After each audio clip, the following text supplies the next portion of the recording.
Welcome to the EST Hangout. This is the EST Hangout, and today's guests are...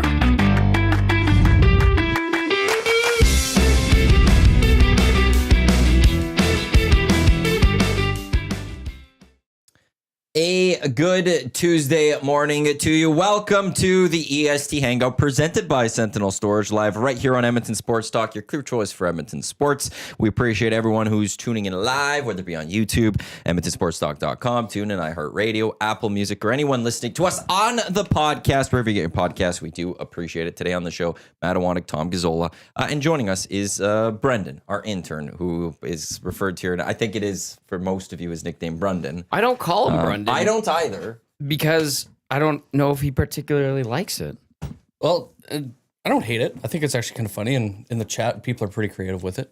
Oh, okay. But as long as you're cool with it, I just call him Brendan. Well, it's also, I feel like we rushed into that nickname. Yeah, it really didn't stick in the first week. No. Yeah. And then it took a life of its own almost now. Dusty calls you Brendan. Does anyone else call you Brendan? I don't know. Okay, so I it's think a Dusty slipped nickname. in every now and then. Yeah. This is the most I've heard him speak, actually. Well, now I know your voice. Thanks. Actually, I heard you do an update. It was pretty good. Appreciate that too. Thank you. Sorry. No, I'm laughing this because this was a conversation before the show. Big Maple, Brendan, that's a poor position for the shaker bottle. You will learn all about I'm calling you out on Yeah. this. He was nervous his What's the first time problem? on the show, but now it's his second full appearance on the show. He's worried about what to do with his hands. He doesn't want to go full Ricky Bobby. So I said, hold. Like I have my coffee cup usually in my hand. Hold your water bottle or something. So that's why he was holding the water bottle. I guess maybe just don't hold in that one position. But you know what? That seat, unless you sit a particular way, which I evidently do not, is trouble. We need to find a different way to, because the chair next to me, and for those listening, it's to my right, which isn't in camera right now. This is a difficult spot too for some, because depending on the angle for some, it's not flattering. Yeah, and I know that from a few others, it's not, and that's why usually I would go sit there. We could rotate the camera. Well, that's we have where, options. I think we need to figure out something else. Maybe we move these tables in front of us and stagger them a little bit or something. Or we build an arm. We get one of those things that go into the wall, and you can rotate it around. We place it on top, and we can move it however we seem fit or deem fit. I guess we could. It's on a tripod. Right? Grab it even and just move it there and shoot this way. Yeah. But then this chair's still going to have the problem as that chair, I think. Semantics. We'll figure that out. Yeah. We'll figure that out. But he's just holding his water bottle to deal with the nerves of what to do with his hands, because he doesn't want to go Ricky Bobby. As I said, the EST Hangout presented by Sentinel Storage, Canada storage experts, more than 2 decades helping Canadians through life's transitions. Right now, the Canadian storage provider, they are 4 weeks free on all units. Check them out, sentinel.ca by Canadian, as they say on their website. We will get to Oilers. It's game day. They're out in St. Louis to take on the Blues. GCLD's Oilers pregame show coming up 5 o'clock later tonight. Tommy Hernan, they'll get you set for that. But this morning, there was a little bit of Edmonton Sports Talk Draft news that has dropped. I will get into it, and we will allow Tommy to get his thoughts. Because this will be our first chance to publicly speak on this. I do want to say that Big Uke does say hashtag we stand for Tommy. Thank you, Big Uke. Tom Gazzola. So the commish today, quote, I have come to my ruling. First things first, I want to congratulate Erick on a big win. He drafted a hell of a group of handsome men, leading the way, Idris Elba. It's a round of clicks for Erick there. Good job, Erick. Good job. I continue. Quote, as for Tommy's promotion on Instagram, I'm incredibly disappointed that he would disregard a gentleman's agreement. But at the end of the day, it was that, an agreement and not a rule. So in terms of scoring, nothing changes. But from here on out, it is a hard and fast rule that no social media promotion of your own team will be tolerated. Tom, this is the second gentleman's agreement you have forgotten, ignored in my time as commissioner, so I'm officially placing you on probation. If another agreement is deemed to be broken, you would be given a 5% penalty on that draft. The second infraction will mean automatic relegation. End quote. Tom Gazzola in our chat. Quote, good morning, guys. Hey, that's great. I don't accept being placed on promotion. Refuse to do any further promotion of the EST draft. Don't ask me to do interviews, promo shoots, talk about it during press conferences. A guy named Connor had other people tell the public that was what he was going to do in some other league, and that seems to work for him just fine. End quote.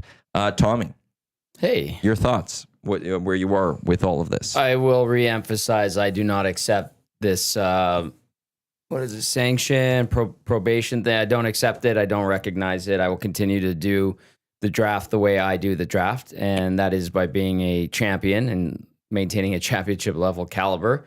I don't know what infraction occurred. I think that this is all misconstrued and kind of a witch hunt, to be honest with you. So, the Quinn's having a bad week as commissioner, and it continues. Missteps, let's call it that.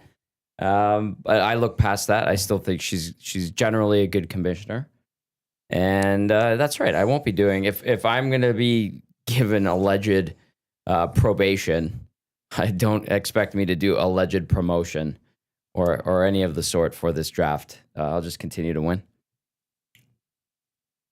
Do you have any thoughts on this? Do you want to get involved in this? I don't want to anywhere near this. Yeah, I still don't know what the problem is here. But continue to win is a weird way to end that statement, I think. Why? I won 3 in a row before the last 2. Before the last 2. That's right, Brendan. We're not good at That's math. all. We maintain this. Okay, before I get into answering what you did wrong. I did nothing wrong. Norman at Combine, hashtag Commissioner Quinn forever. She's ruling with that rubber fist, apparently. Abuski, Quinn's ruling Tommy is fair. The comment on picks during the draft need to stop. Hashtag impartiality rules. Thank you. Big Uke still complimenting picks. Ridiculous. Where was the one? Coach C. Need Manny's opinion on the punishment. I led the booing of Matty on his commish quit day, and I now know that I was wrong. Hashtag Matty for commissioner again. I'd like to interject with one from Sean Bartholomew Bell. Hashtag let Tommy live. Thank you, Belsey. Where did he put this? Text it to me. Oh, sure he did. I loved it. Make it public, Belsey. Put this public. I just put did. this in the public realm, Belsey. Let everyone see it. Don't just secretly hide. He might be texting something else to Quinn right now. I don't know. Make it public. Put it on the public record. As to Coach C, I don't think it's fair as the former commissioner to comment on the current commissioner's ruling. I understand being in the commissioner is a tough job because I took a lot of heat as the commissioner, but the reason is these guys are impossible to fully control. And Quinn is now having to deal with controlling these individuals who are just a mess. So I do not need to make her her job any harder by calling her out on that. I played hard. I played fast. I played loose. Stayed within the rules, sort of. See, again, sort of. You went outside the rules. The main point is played within the rules. But you said you didn't understand what you did wrong, and I will state I didn't see anything wrong. that this goes back to 1260, which you were part of those drafts. Oh, yes. There was never to be promotion of your specific draft. I don't recall That's why we did the blind stuff, was so that no one knows. Obviously, if you listen or you watch, you knew whose team was I didn't promote my draft. I promoted our draft. And You did used not. an example of a team that people could like, opening up the world of Instagram to the EST draft. And then I put up the link in the following story, and there happened to be a bunch of 3s in that story. I don't know why. You know what's the problem with that explanation there, Tommy? Is that you're calling our listeners idiots then to believe your story. Nope. You're implying to them that they would believe this. Maybe I put that in there. Just admit it. No, I put Just that in there admit because it. I was a 3-time champion. So we need three-time Then why didn't you champion. put 3 trophies in there? I didn't know there was a trophy meme or gift to put in there at the time. Trophy little emojis. Now I know. No, you don't. You Now knew I that. know. You could have searched that up. Nope. It's interesting. Okay, next draft, whenever it takes place. You have a lot of time to think about this. But you going after the commish? You going after your fellow draft mates. You know who you should be upset about all of this? I'm not going after anybody. There's one person to be upset with. Ooh. It's Dusty. Why? I respect my fellow. I'm just saying, Draftees. if Dusty doesn't Drafters. text about this on Friday, this doesn't come up. Well, you know what? I think it speaks And to he his. took it away from Erick. He would have been relegated if it was strictly on Instagram, and I think that concerned him very much. Interesting. Right? Interesting. Interesting. So there we go. That's Also, Sean wants to let you know that he put that spit on the public record on Twitter, just for you. okay. Thank you. I appreciate that, Belzy. Because hashtag let Tommy live. We appreciate that, Tommy. Put that out there directly. You know what, Belzy? I'm going to retweet that just so everyone can see it. It's not an endorsement in any way, shape, or form. It's just so people sees that Belzy said hashtag let Tommy live. Welcome to the EST Drafts, Brendan. Yeah. I really don't know what happened that everyone's so messed up about. Well, you've got support on your side. The 'Cause commish has got support on her side. Everyone else has got their camps. Then there's people that are sitting kind of in the middle. holding a water bottle. And well, I did as well a little bit here, sitting a little bit in the middle. I just got it. the job of the commissioner is very difficult. That's all I'm going to say. It? It's a very difficult job. It's a thankless job, especially dealing with these yahoos on a draft in, draft out basis. I feel like that's an HR violation. What? Yahoo! I'm deeply offended. if we're maintaining this thin skin around here. I will gladly allow you to take that one to HR Daddy, and I will gladly have my conversation with HR Daddy on that one. I'm okay with that. Your thoughts, welcome. Oh, Duck Dad, commission support on her side, dwindling support, sadly. Well, you just get I will just encourage her in ways that she could get better. Don't just rip on her. I had to deal with that because led by the draft people, they lead with the pitchforks to go after the commissioner. How about just offer friendly advice and don't take a aggressive tone with the commissioner? And maybe she then will be a little more open to your suggestions of how she could improve as a commissioner. I like this text that came in via the Paris Jewelers inbox. So it wasn't a rule and you're being punished retroactively. I don't understand how that can possibly be legitimate. Thank you. Okay, how have you been punished? I've been put on probation, which You haven't done anything. I'm there's not a- recognizing. So whatever. If you continue forward in this path, if you don't break a gentleman's agreement or another rule, there is no punishment that gets placed on you. I only acknowledge the one gentleman's agreement that I did not follow through on, and that was for a prior draft where we were asked to pick a female athlete in one of our drafts, and I forgot about that. Okay. One. That one's legitimate. Did you receive any sort of punishment for that? I was chastised. Did you receive any actual punishment for it? No. So you're a repeat offender with this. Oh, You I then didn't do broke a anything wrong in the general- last one, though. I've done it once. You broke a gentleman's agreement here. I acknowledge one gentleman's You agreement. broke in that a had been second broken. gentleman. So you replaced it. You got almost zero punishment.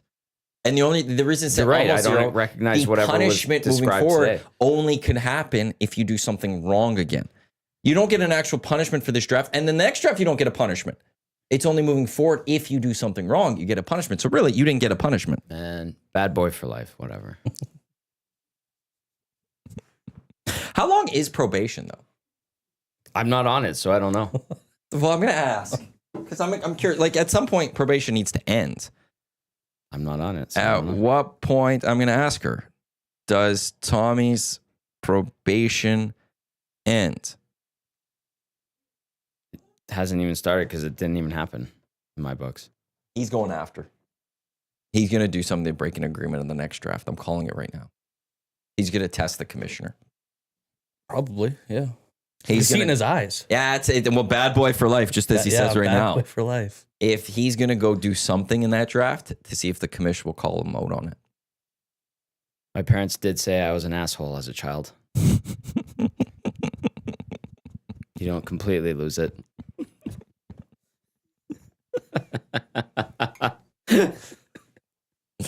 Above average. I used to look up to Tommy with those glossy eye emojis, almost about to cry. Which Big Uke responded, "What? Now you're taller?" He isn't, but we'll see how this goes. I don't even know when the next draft's going to take place. We probably should. I can't. I don't know. That's probably a little too soon. I was going to say maybe do one in the Four Nations, but I need to get the commish on just as a guest. It's been a while. Yeah. I've asked her to do that. I don't know if you're too excited about that right now. Why would I be upset about the commissioner being here? Why? What did she do to me? Have you ever been in trouble like this, suspended for something outside Who's of suspended? schooling? Who's even probation? Nobody in here is on probation. You're or on anything. probation. You can't say you're not on probation. She said you're on probation. I don't acknowledge or recognize that, so no. Yeah, no, never like this. This is, and talk about carrying through all the news. Just blow through a weekend of NBA stuff, blow through the window, the CFL window. Top of mind is the EST draft for the last 3 days. It's been dominating Edmonton headlines. We're on to day almost 2. impressive. Let Tommy live.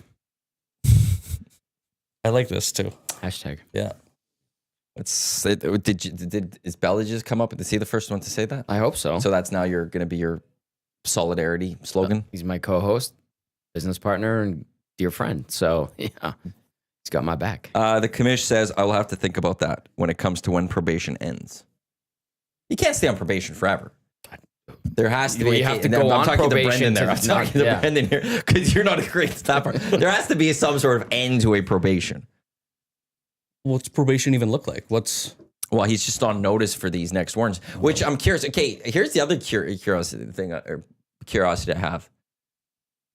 And maybe this is just me putting my former commissioner hat a little too much here. What if Jay breaks a gentleman's agreement in the next draft? Does he get any punishment? Does he then get put on probation? Like, where are we going? If Dusty goes into the next draft and he chooses to break a gentleman's agreement, does anything happen to them? Or is it they have to get a second infraction to then be placed on probation to then be possibly given a 5% penalty and then relegation on a second offense? I think that's only fair. I'm going to have to talk to the commission about this. I was curious it was going to come with a little ankle bracelet. It should. That'd be cool. I just want to do this. Since we're doing retroactive supposed punishments, what about when somebody goes on their Twitter and says, if you had the first overall pick in the draft of this, what would you take? That's farming and I'm not going to name names, but it has happened in the past. But how's that farming for any sort of votes? Because that's all pandering. pre-draft. That's all pre-draft. Pandering. How's that pandering? Pandering. It's just how? That's a gentleman's agreement being broken. When has there ever been a gentleman's agreement? So many times. Source your draft prep. So many times. And I'm not going to name names, but they happen to sit at that desk in the other studio every morning. This is a shot at Lieutenant Erick. No. There's the other guy that does it too. Followed by Dusty, who then always does the Bill Belichick gif with the binoculars and stuff. I'm saying if we're going to go retroactive on these punishments and probations. But I have to challenge now here and go, how is that a broken of a gentleman's agreement? What gentleman's agreement has been broken? That you're not going to farm and procure picks? Dusty's going, he doesn't understand. You don't understand, Dustin. Dusty, that's pre-draft scouting, Tommy. You should try it. VR going, that's a stretch, Tommy. Lieutenant Erick, whoa there, Tommy. You want a piece of me? Leave my scouting staff out of your mouth. I didn't attack. I just asked. Zulu, pre-draft pandering does not affect the outcome of the draft. The person still needs to draft such selection. I call that pandering, but I'm not saying. I asked the question. If there's anything you could go after, asked the question. It's the fact that there's the shows after the draft that people can talk about their draft. That's what you should have pointed at there. Don't go at the pre-draft scouting. Hey, Matthew, I'm not pointing at anything. I'm just wondering aloud about these things. You're making no friends within this Amos EST Moses draft. Nailed it. Dark Tommy has arrived. Bad boy for life. Hashtag. There let actually Tommy hasn't live. been any trades, I think, at the EST draft. We used to have a couple of trades at the other place. But, Don't change the subject. well, what's the subject? I'm kidding. Go ahead, change the You subject. want to continue on the pre-draft scouting? No. Ripping on that? Yeah. Kate, I think this is Dusty again. Definition of pandering. The meaning of pander is to say, do, or provide what someone, quote, such as an audience, or brackets, end brackets, wants or demands, even though it is not good, proper, reasonable. You're making my point for me. Yeah, that doesn't help you, Dusty. Okay, I got to read this again. The definition of pandering. It is to say, do, or provide what someone wants or demands, even though it is not good, proper, reasonable. So Tommy then didn't do anything that wasn't good, proper. I guess it's But not we're proper. not saying no, that it's I not proper. pandered. It is pander. Yeah. It is pander. Redbeard, if there are no written rules, there are no rules to break. Thank you. Did Here, nothing wrong here. Isn't the goal to win? But the flip side is he didn't get fully penalized. You weren't penalized for the past. You are potentially penalized in the future. That's it. Don't do anything in the future, and there is zero repercussions to what you have, what has occurred. There should be no reason for any repercussions in the future, first of all. Secondly, I like alleged probation. I still don't recognize it. I don't think it is happening or exists. So whatever, we can move on. By the alleged commissioner. What do you mean alleged commissioner now? Is she really the commissioner? This is the one you wanted.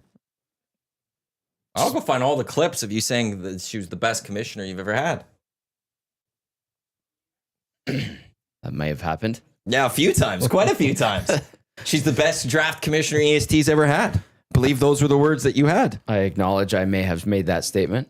Do you stand by said statement? I stand by that statement. So stop going after the commish. Well, you can't tilt the scales like that How did she tilt the scales? by injecting a lot of opinion last Oh, draft. so now you're bringing that part up. Okay, have you brought that up with your fellow draftees to bring up to the commissioner to see any sort of I noted it, and I'm gonna leave it there because I'm a team player, except for when it comes to my advantage, and I'll take advantage. So I'm just gonna leave it there. You commissioner any draft leagues or anything? No, I actually avoid it for this reason. Yeah? Yep. And You then know I what? and then I actually rip on them too. Oh, you're one Yeah, of those people. I am one of You those ripped people. on me? No, like no. on the fantasy drafts. leagues and Oh, stuff. okay. Yeah. His commissions. 100%. I think the commish should be on probation. Ooh. How the turntables. That just Well, you came- can't just say that. Like, was tabling a motion? Well, the commish just said that today. So but allegedly, the commish has the ability to do that. Are you tabling a motion to call into question the commissioner's leadership? I'll think about it. Okay. Okay. By the way, some news in the Canadian Football League today. Let's go. Canadian Football League. Kenny Lawler, he's going on Hamilton Tiger Cats. Eugene Lewis going to the Ottawa Red Blacks. So two of the Money. I don't know why. I did clicks. thought you were wanted going to clicks. do I thought you were money. giving them a round of clicks. No. For the Elks perspective, this is great. Two top receivers gone. Oh, Out of your division. I'm stunned Calgary didn't go pick up Gino. But they let them be out west or east. Let them be out east. Winnipeg. They're taking hits. They're taking hits. Nick Dembski's a little bit older. They still have Dalton Schoen, but losing Kenny Lawler. Drew Wolotarski was cut, and he's now in Hamilton. Yeah. They've taken their hits. Defensively, they've lost some things. No one out west picked up Eugene. No one picked up Lawler. They're out east. To me, then it's the best case scenario almost for the Edmonton Elks is that you got two top guys. They're not around. Like you couldn't keep Gino, just didn't have the money. Yeah. And he's not in your division anymore. Awesome.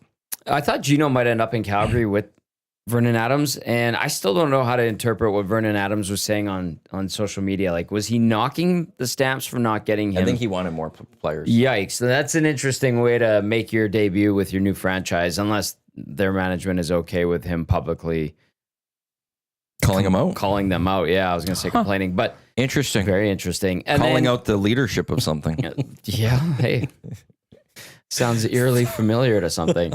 Now, regardless, Gino going to Ottawa kind of makes sense. I think we threw that idea around there because he still lives in Montreal. Mhm. So that keeps him close to home. I think it's like an hour and a half away or so. And Jalen Ackland retired today at 29. Right. Yeah, that's right. So Gino probably made good money because Ottawa seems like a team that would be willing to put up somewhere around 300,000 for Gino. He's still, I'll be intrigued to see what the money Yeah. is. And then Lawler, I don't know. Like, I know things did not go well for Kenny Lawler here in Edmonton. He goes back to Winnipeg, and he was banged up last year, right? He was banged up for part of the season. He came back, and he was crucial in the Sacramento Gold Miners championship game with his massive game against the Elks, which included 2 touchdowns. Dusty said, you shouldn't play him. I started him, and the Gold Miners are 2024 Dunya champions. Congratulations, by the way. And that was at our watch party at Century Casino. It was. Yeah, they absolutely I was having a destroyed good the night. Elks. Yes. Yeah, that was a great time. We're going to be there this Sunday for the Super Bowl. What time, by the way? People are asking me what time to show up. Do you know? Let me text her name. Anyway, so I think Kenny Lawler's still great, but I don't know how much money he would have gotten from Hamilton. Gino in Ottawa, you're right. Leave those guys out there. You only see them twice a year, and they can go and torment the Eastern Division. And then out west, I mean, even yesterday, Ed Hervey was making some waves. So I'm liking where the Elks are going because this is creating a great buzz. All I want to say, or now that the team and the organization from leadership on down is kind of putting their money where their mouth is, I hope that leads to the fan base reciprocating and showing up. That's and all of this in stride goes further and forward and up together. Okay, I want to bring you into this because you're not the biggest CFL fan, so I want to get. We're gonna change that. Well, I look forward to it. I guess this is a 2-part question. Since why aren't you? Do you have an idea of why you haven't aren't interested in the CFL? And what do you think it might take for someone like you to fall in love, or not? I guess not fall in love, but to follow this team a little closer, since you are from the area. Why I grew up like my grandparents big Eskimos, Elks fans, and it was always on, but I don't know. Like just Are you a big football fan? Yeah, Okay. I like the NFL. Yeah, and you're a Texans fan. Yeah. Norman Combine loves you right now. Yes. Why that attracted me more, I don't know. I can't really put a thumb on it, but going to the games and watching them be exciting. Like we went growing up, and they were always fun, and big fan when I was younger. But maybe just not going as often, and then them stinking. I mean, kind of a fair weather fan almost. But Well, yeah, you're 25. no point in just going to watch a blowout. It's tough to root for a team like that, right? Yeah, you're 25, right? Yeah. So if you go since 2010, let's say, Bad run. well, yeah, like that's you're 10 years old at that time. Yeah, they won in what, 15? They were good in 14. They were good in 15. They had a home playoff date, I think, in 11. But And they they- weren't really that good of a team. It was kind of one like 16, It was an 17, outlier. 18, they were in the mix too. they were in the mix as a playoff team, Yeah. but they were on the decline. Mhm. They had, Chris Jones had already left. They were a crossover team. Moss was first time head coach. There was That some it's bumps one of there. those right off the bat that I could see.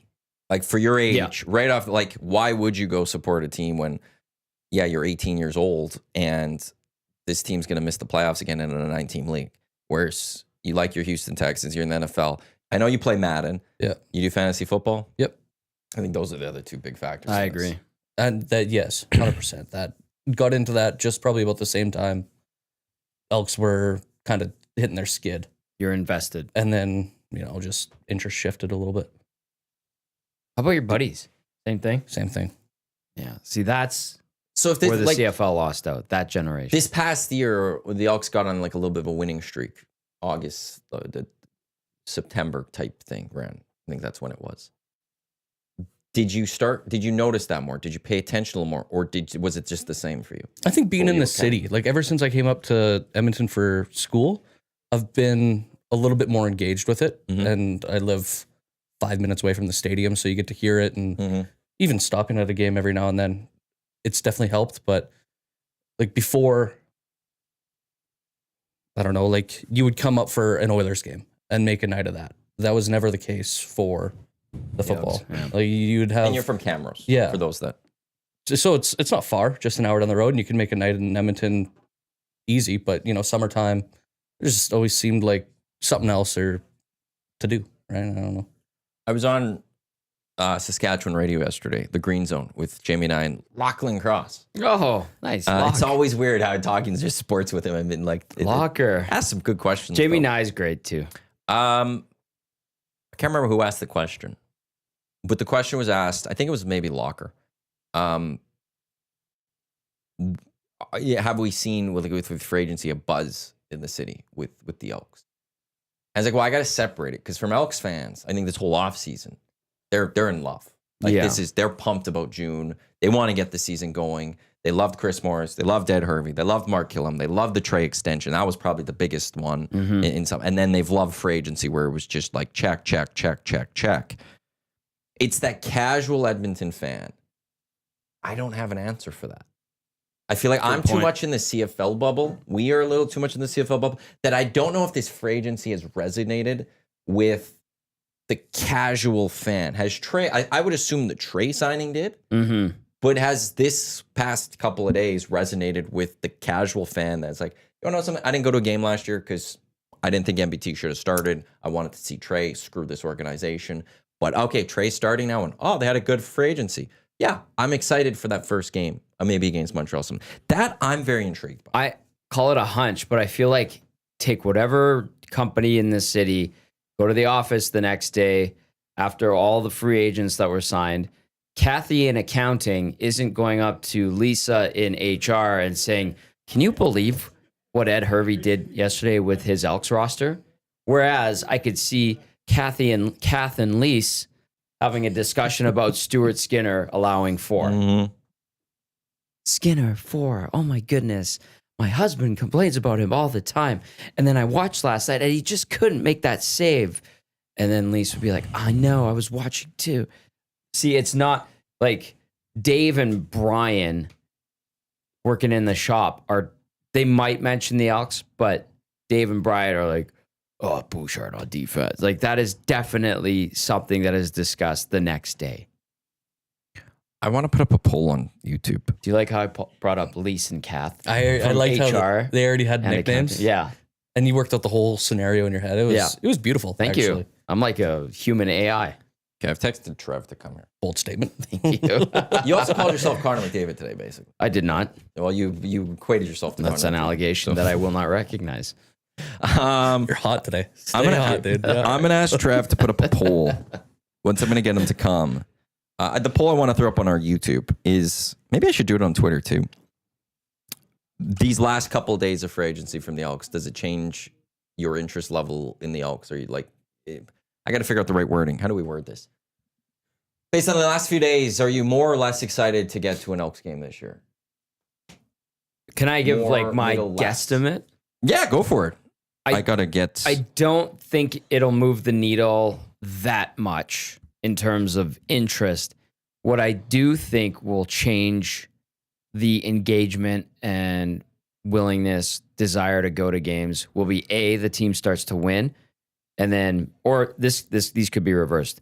B, it all of a sudden becomes a fun place to go for a timeout night in the summer, a destination, an event, if you will, a la a Riverhawks game. I was just going to say, the Riverhawks have become like a destination to go on Friday. As soon as the Elks do that. Just give it. So if they figure out, I don't know what the equation to make that happen, but Brendan got excited when I said that. Okay, so here's how the question, if you could throw one up on YouTube, please. Based off the Elks offseason, what is your interest in the Elks 2025 season? 3 options, more, less, the same. Wait, more, less, well, same, which is, Same. but interested. Okay, same, but interested. And then also same, don't care, but don't care. It's going to be on Twitter. Yeah, because it's the same. Like, if somebody votes the same, it could work both ways. We're like, yeah, they're the answer. So the 4 options should be more, less, same, but interested, same, but don't care. So, and I'm going to throw it up on Twitter. You can throw it up on YouTube, please. Thank you, sir. Okay, so there's a poll. I'm very intrigued. Does the offseason of the Elks change at all people's levels of interest for this franchise? So as you were prepping that, I said, like, if they make it an event, and Brendan all of a sudden, he reacted in a positive way. And he goes, if you do that, I was just going to say it. The key is to figure that out. And I think what is a benefit to the Elks is there's only 9 games where you have to do that. And the Riverhawks cheap, affordable, fun. It's nice to go down in the stadium, and there's like, what is there, like 30 home games, 35 home games for the Riverhawks. And don't get me wrong, they're not all like 7,000 to 9,000 in the stands. There's a couple where you get like 2,000 or 3,000. But they get when they're homestand, they get 3 weekends. Yeah. They get the Friday night, they get the Saturday night, they get the Sunday afternoon. Which is clutch. Whereas the Elks get 1 game even on a weekend, right? Yeah. And I think that's the big difference. I don't care about the Riverhawks Tuesday, Wednesday, Thursday attendance because generally it's slower. Right. But they get to have the crowd come out on a Friday, Saturday, and a Sunday. They also need less people. Yes. Good They point. get 5,000 people, and we're like, what an attendance. The Elks get 15,000. We're going, what an embarrassment. Well, one league is a Yep. short season college ball summer league, and that's and people aren't going, like, you're going to see some future major leaguers there. It is a major league associated MLB associated league, which is great. And we saw, I think, 7 guys or 5 guys drafted, a couple guys signed. And so you're not getting invested in these players, and they're not creating the same impact that CFL players do. And the CFL has been around since 1958, and then whatever the hell it was, the Western whatever, Grey Cup's been around for over 110 years now. So this is a pro sports league that is well established, and people dump on it, whatever. So there is a big difference there. Mm-hmm. The excitement level, the hoopla, there's a lot more to a CFL game than there is what is it, CPL? CBL? CBL is the basketball. No, it's the EBL. The Riverhawks playing Western the League. WCL. No, that's the Prospects League. Jeez. Anyway. That's a good... Then why do I not know now? I always get the league monikers crossed up. Anyway, I'm just saying, like, one's a pro league. WCL. Yeah. They are the WCL. Yeah. And anyway, like, I know people like to dump on the CFL, but at the same time, it's like, these are pros. This league's been around forever. This team has had a great legacy in this city. It's on every game is a national broadcast. As much as people like to hate on it, they get roughly 500,000 viewers in Canada per game. I almost want to do that this year, is when I see the numbers of the CFL, equate them to what that would be in the US.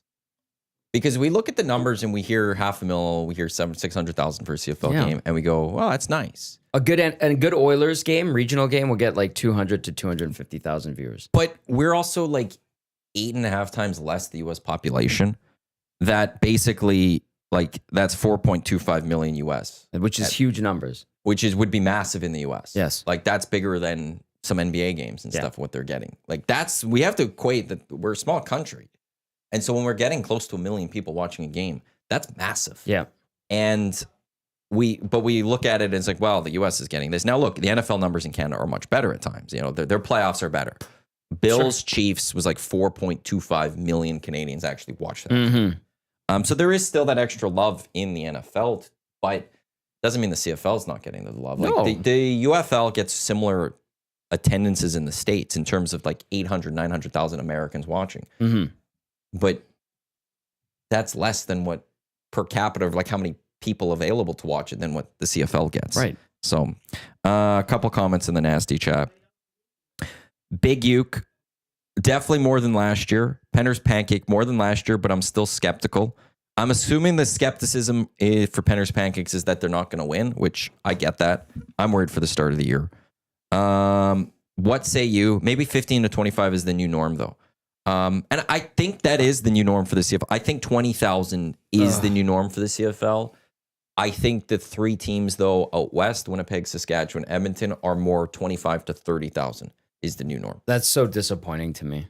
Mm-hmm. I think it should be a 30,000 league, like 30,000 in attendance. Now I know, like, Ottawa, Hamilton, Toronto, and Montreal, all of those stadiums are 25,000 or less. I think you can get 30 in at BMO Field, but they don't even open up that one upper deck, which is a problem.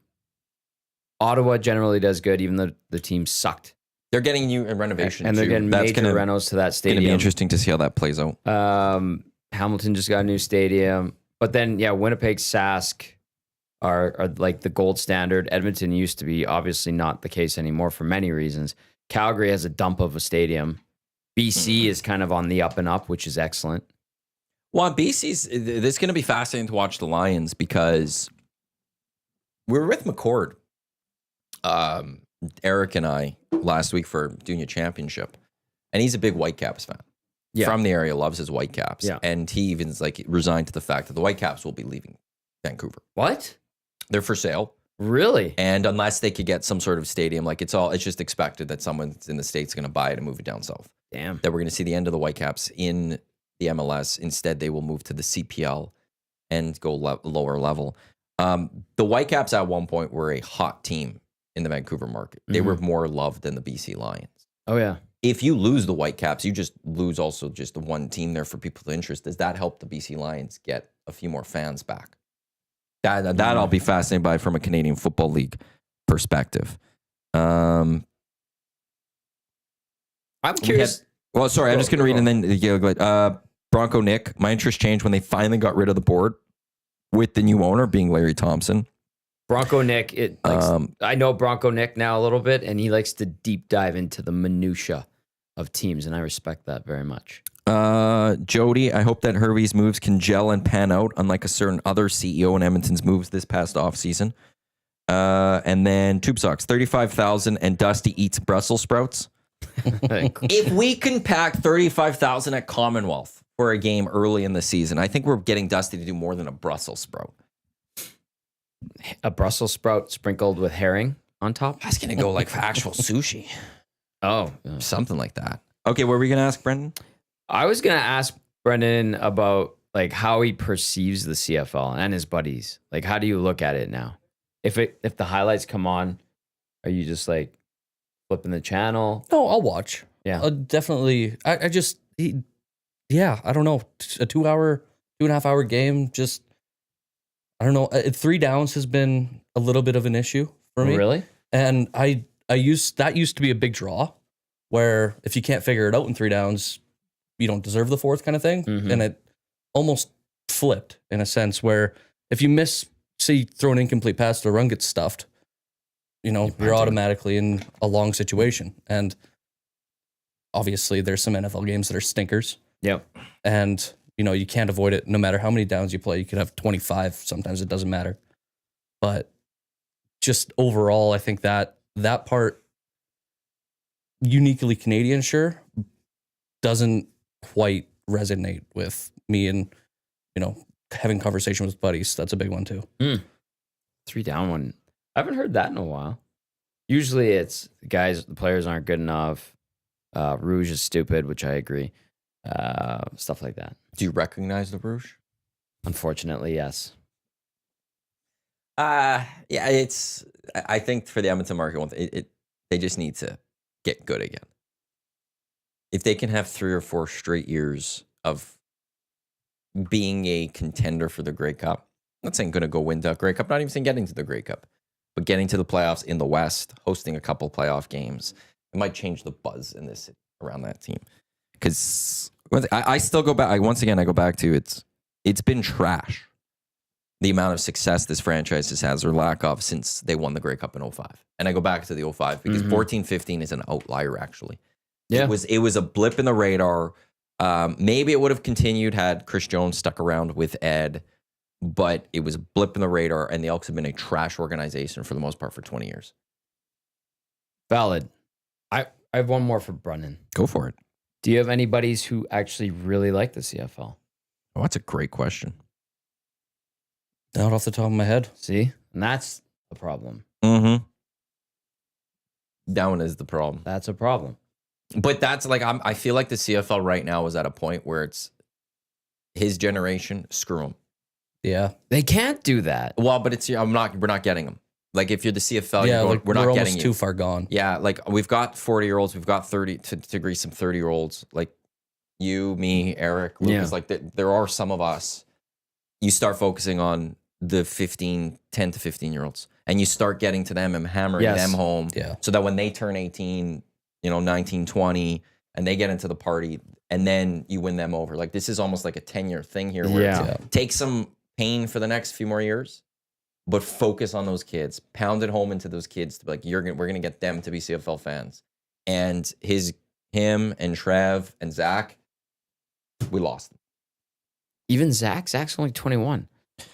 But We lost him. but it's like also like, I bet if Zach comes in, we say, Zach, how many of your friends like the CFL? It would have been the same thing.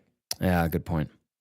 And I don't know how you now convince them that, hey, stop watching the NFL a little bit, come to the CFL. You can watch both. That's the beauty of it. Yeah. That's what I You can. remind people that are like, oh, CFL sucks. I'm not watching that.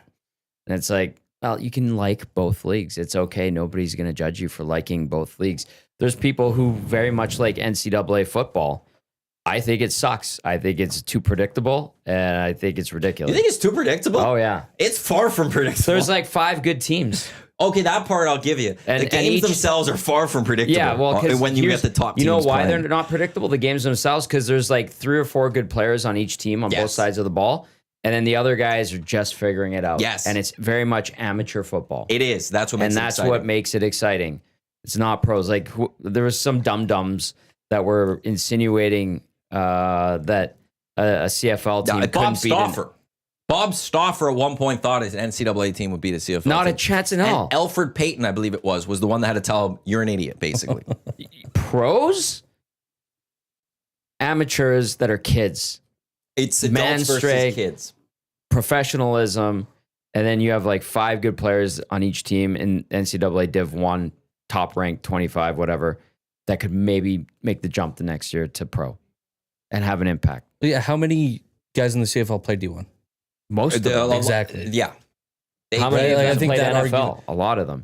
Yeah, Like, who are that the national- argument in itself should Yeah. blow it to smithereens, right? But it doesn't. yeah. Like, you go to a national championship team, there are some teams that are outliers. And I will call them outliers that produce a bunch of NFL talent. Yeah. LSU Tigers from a I few was just years going to ago say with last Joe Burrow couple. Yeah. was a huge NFL year. Like, I think if we go through Well, that team, there's a lot of NFL players and top NFL Well, and players. even just on the outside, like Chase and Jefferson. Yes. Burrow. Yeah. Are you kidding me? You go back to the Hurricanes. If I think it's like the 02 team is one of the best teams you'll have ever seen in college football, and they produced NFL talent. But you look at a lot of the top teams, the championship team, a lot of those guys actually don't go off to the NFL. And of the guys that do go off to the NFL, not all of them make it as big players. Yeah. And then back to, if we go to that LSU team, they're still not men. Yep. They're that if they went up They're- against men. So, like, Yeah. there are like Div 1 players that come up to the Canadian Football League, and then they're men, and then they also have mortgages, and they have wives, and they have kids, and they've got a little extra aggression in their lives. It wouldn't be close. No. It'd be like, I guess the closest way it'd be the University of Golden Bears going up against the Edmonton Oilers. Yeah. Or an NA, like, hey, who's the worst team in hockey right now? Chicago? Chicago. Fair enough. Chicago taking on the University of Alberta Golden Bears. No contest.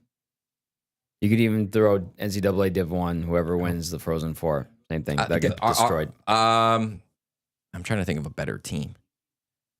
We don't have a full on hockey. I was going to say like the World Junior team, but like let them grow for 2 years because they're a little too young Yeah, there's still like, from what the college team would be. yeah.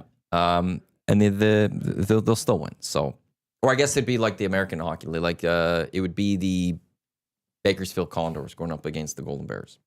Bakersfield all day, I'm taking every day. Bakersfield all day. Luke is texting and says, don't say screw their demo. Just say screw Brendan's friends. That's from Lucas. I second that. It's where I'll go. Like, you can't fully say where we can't appeal to them, but I think they have to almost be put in the back burner a little bit. I We'll understand. try, like, we'll Yeah. give them cheap tickets or we'll offer some cheap booze or something. But okay, how do we make sure we don't let the next generation be lost? Because this generation might be a little too hard to win back. A positive example, and further to your point, is Derek Van Die's DVD. You see and hear him all the time on EST. His nephew is 8 or 9 years old, loves going to Elks games. He does watch the game. He asks DVD about the rules, does cheer for the team, understands they're not good right now, but he likes the being at the big stadium. He likes catching footballs. He likes having a big pop and a burger. He's getting into that. And then I don't know if DVD has taken him onto the field after the game, but I think it's those little things like that that really resonate with kids and create the memories. Cass's daughters They went to a Riverhawks game, and then they do this at Elks games because Cass's dad's chaplain of the team.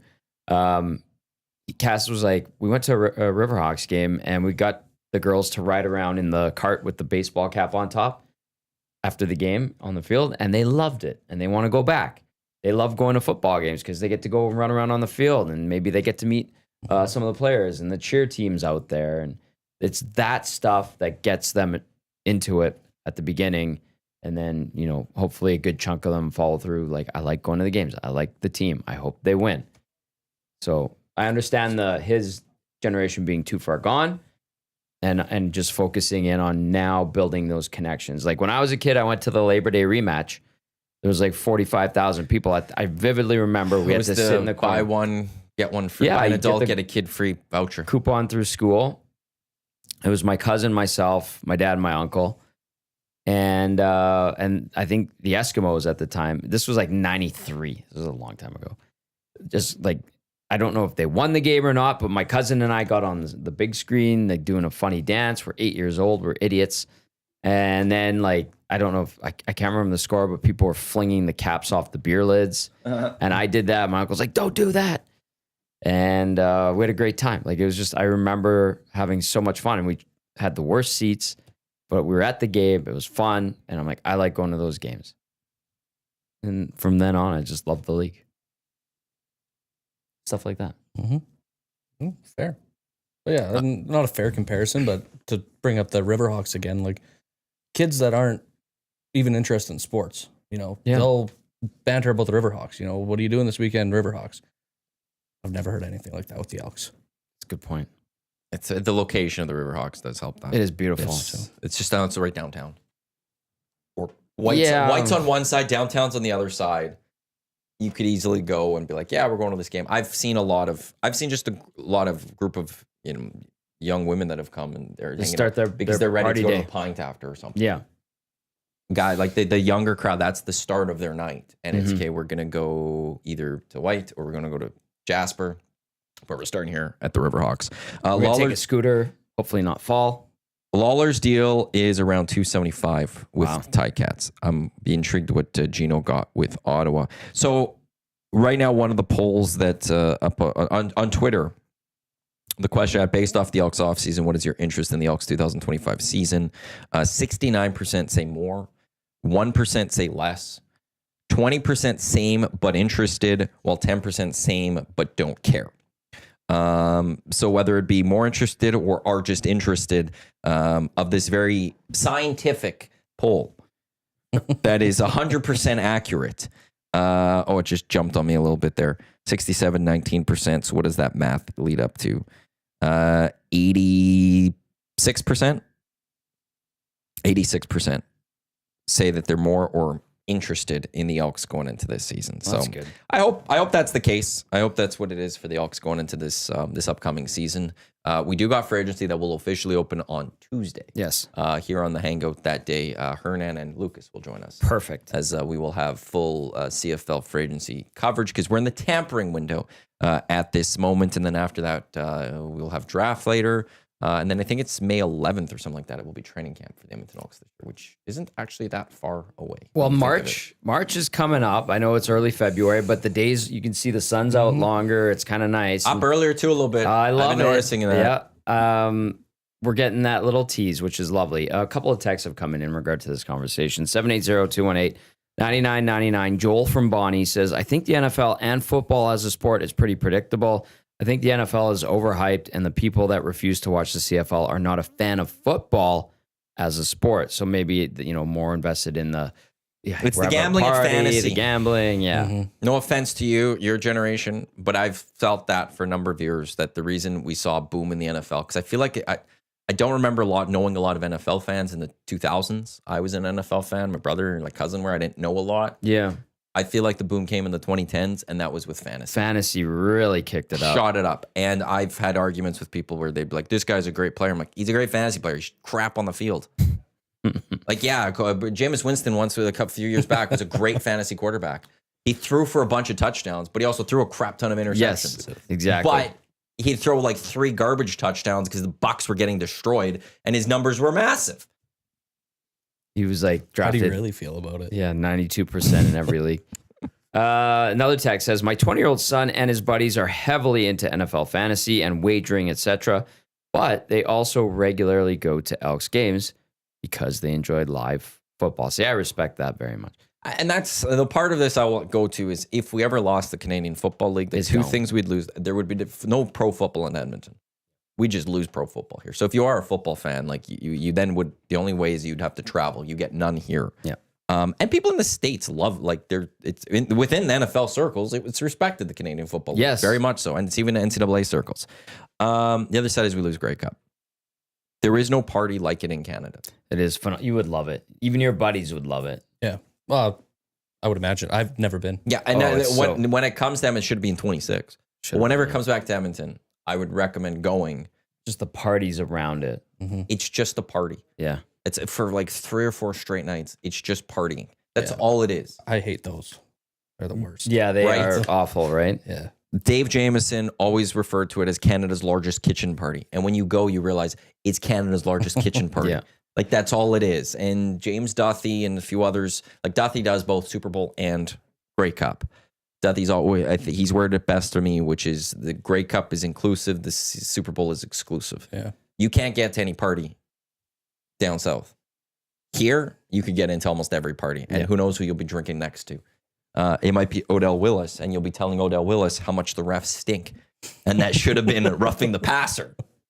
Thank God Odell Willis had 2 beers in his hand to put him through that terrible, awful situation. It was a great situation. Actually, it was hilarious. But yeah, but there It is was that, Eric's brother who's talking to him. Who's? Eric's Oh, brother. sorry. Yeah. Yeah. You have video of this. I do have video of it. It's I wish I had a little bit longer of Odell's video. like this. Yeah, he had 2 cans. Leaning against the wall at the Spirit of Edmonton. just looking around while Luke was. And Luke was making good points. He was talking about how the refs, like, they messed up. I think it was the concussion of Zach Collaros with the Riders. Yeah. Somebody didn't get called for something. I think that's how it fully went. Yeah, because Odell went to the Riders. He went from Edmonton to the Riders because he followed Chris Jones there, I believe. Yeah. Or ultimately ended up there with Chris Jones. So it's if you don't have Grey Cup week, like the closest thing, and it's still like I was there and it was a bit of a party, but the closest thing is the Junos.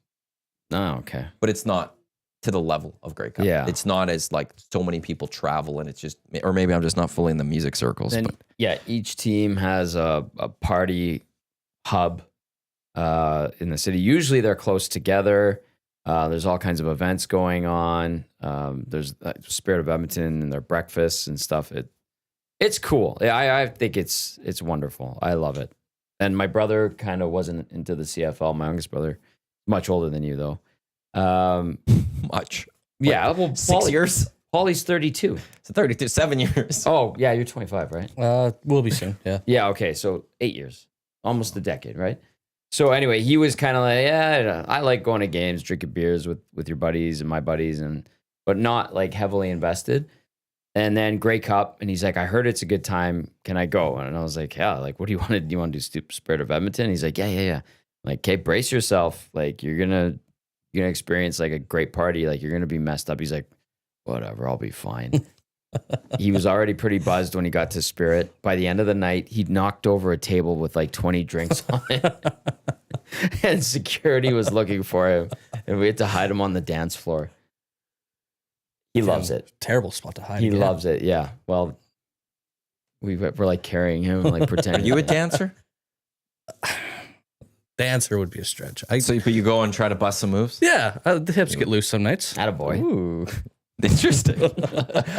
Portions of this hour of the EST Hangout, they are brought to you by Lloyd Sad Insurance Brokers, who are the proud title sponsor of, well, I hope they're proud title sponsors, but proud would title assume as much. sponsors of the EST Fun Spill, which will be taking place next Saturday at the Shamrock Curling Club. LloydSad.com. They are one of Alberta's largest and most trusted independent insurance brokerages. If you have a business and you're looking for insurance, connect with fellow nasty Kevin Baldo with Lloyd Sad Insurance Brokers, LloydSad.com. Matt Iwanyk, Nice. Tom Gazzola, Brendan the intern, some call him Brendan, with you here on the EST Hangout. I didn't think we'd get in that long of a CFL chat today. I know. But, that was a wonderful chat. Well, and Edmontonian in Ontario sent in a text with some photos. Tell Brendan he needs to go to a Grey Cup. He'll convert to the CFL. This is what it's all about. And there's some pictures there that you can click into. They're just fun parties. It's fun. Everybody is in a good mood. You can And like any team. CFL screwed up not bringing the Grey Cup here in 26. But I agree. We'll just travel down south to Calgary. What? When was it last year? 18. Yeah, 18? that was a lot of fun. It was a great time. 19 was in Calgary. 20 was COVID year. 21 was a smaller year out in Hamilton. 22 was in Regina. But there's still I think trepidation of still going out fully due to COVID. And then 23 was back in Hamilton because they had the COVID one. Mm-hmm. Apparently it was a great time, one of the best Grey Cups ever. And then last year was in Vancouver. And that one sounded like it was pretty good too. Really good time too. Yeah. So now this upcoming season will be in Winnipeg. Then That'll it goes be fun. to Calgary. And then it's a fascinating question of where it'll go after that. Because, Should have been coming here. but I don't know when Ottawa's renovations will be done. Oh, it's the stadium, Oh, they're redoing the north stands, and they're putting in a new arena for the 67s. which is underneath. Right now it is, It but is, they're but going to put it in that one end zone that has the hill. Mm-hmm. And so they're going to build the arena there. I think it's 7,000 or 8,000 seat arena. And then a part of it will be outdoor patios that look onto the football field. And then when that's done in the next couple of years, they're going to tear down the north side stands, the old one that has the arena underneath. And then they're going to rebuild a brand new stands. And it'll still be about 24,000, I think, total attend. But it'll be up because it was built in 1967, the one side. So it's like a stadium being built in phases. But then I wonder, so now, because they last hosted a Grey Cup, if I had to guess, 16. was it 16? No, around 16 they won, but then they had one a couple. It would have been 18? No, that was Edmonton. So it's 16 or 19. 17. 19 was It was Calgary. So it's 16 or 17 because 15 was Maybe in Winnipeg. 17. So 16 or 17 was, they won one of those years and then they hosted one of those years. Okay, so they won in 16 and then they must have hosted hosted in 2017. 17. Yeah. Because now so they probably won't get a Grey Cup till after they finish all their renovations. I don't think you'd want to rush this one. No. So then the two places come up is Montreal, and I don't know how long their renovations of the Big O are going to take. Oh, God, yeah. And two, it's then Edmonton. Yep. Or no, the other one's Toronto. And the reason I wonder about Toronto, and Toronto I think is going to be a big one, where I try to connect dots. You know that Brian Windhurst meme where he does? Yeah. Which was actually a great, for anyone that actually watched The Truth, because he was talking about the Utah Jazz and stuff, and this from his year, he nailed everything that got on that. But my Brian Windhurst meme thing would be CFL rights are up in 2 seasons. So they got 2 more years on TSN. Bell Media has sold their stake in MLSE. Now Rogers owns the majority of MLSE with Larry Tannenbaum. I don't know when that's going to be official. It's happening. It's going to take a while to get it official. But MLSE owns the Toronto Argonauts. Keith Pelly is the president of MLSE, who was the former president of the Toronto Argonauts. Correct. So he there's someone there that will advocate for the Argos, I believe. Yes. If the Argos choose, or if MLSE chooses to keep the Argos, what happens with the rights deal? Does Rogers jump in at all with any sort of part of the CFL past 2026? Right. Does the CFL go to Rogers and say, you own the Argos? We will give you the Grey Cup in 27 with this TV package. You take Friday nights now. Aha. I'm wondering if there's something connected with that we will see the Grey Cup go back to Toronto because Rogers is going to stay with the Argos and stay invested in the Argos. Or are we just going to see Argos be sold again? That would not be ideal. So 2017 was played in Ottawa. Ricky Ray, 2017. Grey Cup champion. You know Ricky Ray? Familiar? Excellent. That's a good thing. just got to. Micah Hyde announced his retirement in the National Football League after 12 seasons. But I'm seeing I got to go to my Twitter. I'm on EST Twitter. There's stuff with Alphonso Davies, but I need to see it official because I've heard, oh, no, it is official now. Alphonso Davies staying in Germany, staying with Bayern Munich. I just lost the tweet. I think till 2030. Good for him to one degree. I'm also sad though, because I think Alphonso Davies going to like Real Madrid would have been pretty cool. An Edmontonian playing at probably the biggest club in the world or most followed club in the world. So it's completely, it's not fully done. It's expected he'll sign his contract this week. So no move to Real Madrid though. So that's would have liked a Edmontonian at Real Madrid. But good for him for staying with Bayern Munich, one of the biggest clubs in the world. Did it say how much it was worth? No. Soccer contracts are a little tougher to find. Yeah. They don't, and they also do things differently. There is the annual salary, but a lot of times you hear their weekly wage. They get paid weekly wages. How much money do you think Alphonso Davies makes a year? There was one report that this deal could have been, but am I misremembering? Makes more than Connor McDavid, probably, right? I don't know if he does right now. Soccer players actually, to a degree, largely don't make as much as people I think. thought they were mega bucks. That's what I would have thought too. Yeah. Yep.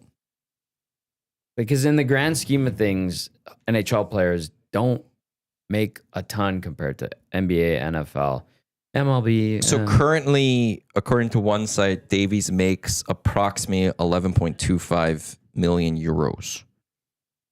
Euros to USD. And then, I said 11.25. yeah. 11.25, which is approximately 11.67. They're almost dollar for dollar. Between Okay, euros. so McDavid. So he's less than salary McDavid. would be more. It's rumored that he is going to jump up to maybe in the 20 million euros or Damn. so. But soccer players, like it varies. It's not as like we're not. They don't have unions, so there is a little bit of a difference. And there's not as many like the NFL has like all their teams are worth over $1 billion. Right. Soccer, not all the clubs in like the Premier League Bayern are worth would over be, $1 billion. wouldn't they? Bayern would be worth Right. a lot. But at the same time, it's like Germany has rules where what is it, 50+1? No one could own have controlling interest of a club in Germany or something. Like the fans have to own a certain amount of it. Really? That's a cool rule. Bayern Munich Just in has- Germany though. It's a German rule. Like They're I very think it's a disciplined. government law. Erick would have to correct me. Bronco Nick would have to correct me fully on how that goes. But like it's Bayern Munich, which is one of the biggest clubs in the world, has annual general meetings where fans get to come in and ask their leadership major questions. And they've been grilled about certain things. They've been grilled about sponsorships. They've been grilled about all sorts of things. Huh. Like imagine right now the Edmonton Oilers, they weren't owned by Daryl Cates, but instead the fans own 50% of the club. And Jeff Jackson and Stan Bowman had a stand once a year at the conference center. And, here When you comes put it- Brendan, who's a shareholder, and he goes, I have a question. How dare you give Jeff Skinner a no trade clause? Like, why would you think that's a good, that type of stuff? There was it a German manager, and I don't know if it was his assistant coaches or the GM of the team, that a bunch of fans, after a game, I think it was a great video, sat there, was like a group of like 20 of them, and yelled at them, and they just like sat there and they actually were like listening and taking it. I was like, what is going on? Get these guys out of there. But apparently that must be part of that German Who went to the Stamps? culture. Tevin Jones going to the Calgary Stampeders. Tevin that's Jones a- going to the Calgary Stampeders. What do you mean shrug? Tevin He was Jones would have been very good. Yeah, but he's not coming to Edmonton. I know. That's what I'm saying. Hernan came and shrugged. Was that a disappointed shrug or He's they'll not be signed okay? with Edmonton. Yeah, I know. Signed with Calgary. You didn't see the shrug? He's disappointed. I wasn't sure if it was they'll be fine or I'm disappointed. You're disappointed. One of the good ones. I thought he was tremendous. So the 50+1 rule was introduced in 98, allowing clubs to become public or privately limited companies, to become private or limited companies. The rule protects clubs and fans from outside investors and owners who might prioritize profit over fans. It requires that at least 50% plus one share of a club's voting rights be held by the club's members. This ensures the club members maintain a majority of voting rights and control over the club's direction. So no one could go buy Bayern Munich outright. Like Elon Musk is the richest man in the world right now, I think. Yep. He's listed. He can't go and buy Bayern Munich. But he can buy the American He could buy government. Yeah. He could buy 40, how would it be? 50% plus one, so 50% minus one, I'll say. Mhm. That's what any one person could go do, but the member, that the fans control that club. Huh. It's a fascinating model that's out there. Well, I was all about it till you phrased the hypothetical of me standing in front of Stan Bowman and Jeff Jackson. And you yelling down to them. Yeah, that shouldn't probably happen ever. Why not? Do your job properly. Who am I to tell them? And then Brendan won't have to come and yell at them. Right. It's that simple. Okay. This is the EST Hangout presented by Sentinel Storage, Canada storage experts for more than 2 decades of helping Canadians through life's transitions. Check them out, sentinel.ca by Canadian. They are a Canadian storage provider, 4 weeks free on all units. As I said, sentinel.ca. Attaboy. Oh, I hit the other camera. It was all right there. Where was I going to go with it? I'll just Bootsky. The important part isn't how Brendan and his demo felt about the CFL and the Pats. It's if they're open-minded about supporting it, if merited. That's a great question. As for the Elks not getting Tevin Jones, I will say this: I'm not surprised. Ed's going to bring in some sort of receivers. Yeah. It's what he does. It's what he does. He'll find. I believe Ed probably is sitting there right now going, "I'll find a receiver. I'm not worried about this. I don't need to go spend. I'm good enough at scouting and picking up, finding new receivers." Is that not how Tevin Jones came to the Elks too, or did they pick him up? He was a rider. Saskatchewan? Yeah, he was a rider, and he actually had a couple good years. And the Riders moved on from him. Yeah, but it's like, look, last year people, when it came to Chris Jones and why he take Jake Serezna, people were like, well, Chris Jones is going to find defensive linemen. That's what he does. He didn't do that last year. But I think that I've always felt the same with Ed. If there's one position, I'm going to sit there. And it's not because he was even just a former receiver. It's that has the track record of finding receivers. And he was a scout for a while too before he became GM. So I'm just going to expect that there's some sort of names that we're going to hear about over the next few weeks in press releases. One of those guys might be a starter for the Edmonton Elks in 2025 that we don't know. The next Darrell Walker, like yes. you pointed out. Yes. You know what, though? I wondered about that. Like, G-Roy, kind of same thing, but G-Roy really didn't have a ton of time to flex his muscles. And did G-Roy have that history of finding them? I don't know. He had Justin Rankin, right? That's a G-Roy find. That's a good one. I like talking to G-Roy because he'd tell you what was going on. Ed, I feel like Ed probably does that too. I don't have a real rapport with Ed. I briefly talked to him at his press conference, but I'm glad G-Roy's landed somewhere. I hope Jarius does too. They're dealt a crap situation, and they handled it all right. They won a bunch of games, which was good. Anyway, I'm looking forward to what happens next with this franchise. That sucks that Tevin Jones went to Calgary. Well, no Geno Lewis, but VA now has Reggie Begelton and Tevin Jones. Zach Mathis. Yeah. I'm curious because they essentially give up their first rounder for him. Correct. You got Curly Gittins, you got Mathis. Yeah. You Odom's Duke. You got Julian Grant. You've got, who am I missing? Mitchell gone. Gino gone. Trying to think. Gavin Cobb gone. Who else? Trying to think of. I think you listed who else might chunk of be on the team that I think right now would be a starter. Why is the website not working? That's not good, Elks. Fix it. Well, the page isn't working. No, them. I know, I'm kidding. They need to fix it. GoElks.com. Is that going to load? I think it's .ca. No, it's .com. Is it? Yeah. It's CFL's.ca. Oh. Let's see if I can go this way to get to the team page because I want to go look at the Elks. Now, how do I find teams? Sometimes, this is where the CFL, you just get in your own way. I know on their website I can click the team logo to go somewhere, and this one I can't. Right. Screw it. I'm done. You're done. I'm not You've going to given look up that on one. it. I will work. I don't know what other receivers I'm missing. I don't know what other receivers I'm missing, but the thing is, you don't need a lot of receivers, though. I named a few there, but you got Rankin, you got Leak. You could always throw from the backfield, the drop passes, and you got Trey Ford's legs. It should open up things, I would think. We do got the Oilers in St. Louis to take on the Blues. GCL Diesel Oil Stream pregame show later tonight. Tommy, Hernan, They'll get you set 5 o'clock. We're going to end the Reed Wilkins Show with Jay Mill an hour early so we can get to the GCL Diesel Oil Stream pregame show. Tommy and Hernan.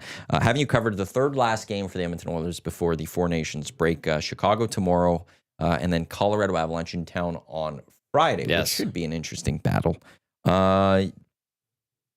Expectations for this game. Go, Brendan. All you, buddy. Broberg Holloway. Look out. 3 points each.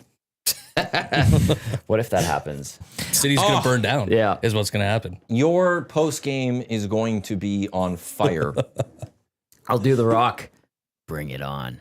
I love it. I love when there's controversy. Like, I thoroughly enjoyed people smack talking Skinner and Bouchard.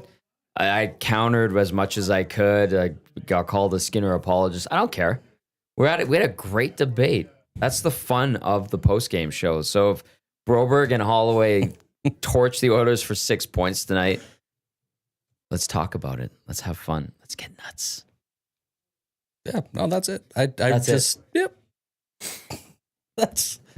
It'll be a very, very fun day here tomorrow if that's the case. Yes, it will be. Yeah. Okay, a couple things. Better start. That's what we're looking for from Edmonton. Can you not allow a goal on the first 5 shots? That's important. Is the defense going to be up to snuff? Are the guys healthy? Has this cold run its way through this roster? Because I know everybody was sick. They're trying not to use that as an excuse, but it's a thing. It is an excuse. A true excuse. It's like something they're you can't point to. legitimately sick. Like when you have Connor McDavid and a couple of other guys not being able to participate in the skills. Yeah. Like that's you don't take that lightly. Yeah. Connor McDavid not being at a skills competition. Right. Because that is for fans that generally can't afford to get to Oiler games. That's Correct. one of the nights that they can go see, or afternoons, those players. Yes. And if he's not there, I know the Oilers would have taken that very seriously. Absolutely. So that is I will give him as his full excuse. Yeah. So has that illness run its course through the team?